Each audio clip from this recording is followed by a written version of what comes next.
کۆمەڵێک تێبینیمان هەبوو گرنگترینیان دەکرێت لە سێ خاڵ کۆیکەمەوە. یەکەمیان شکاندنی نهێنی دەنگدان لە زۆر بنکات لە زۆر وێزگە تێبینیەوەمان کرد کە خەڵک مۆبایل دەباتە ژۆرەوە ڕسمی دەنگکەی خۆی دەگرێت ئەمە مخالفی دەستورە مخالفی قانونە نابێت.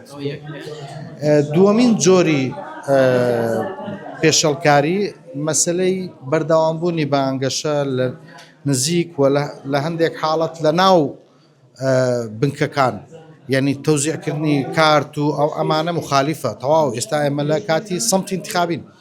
سێمیشیان ئەوەی کە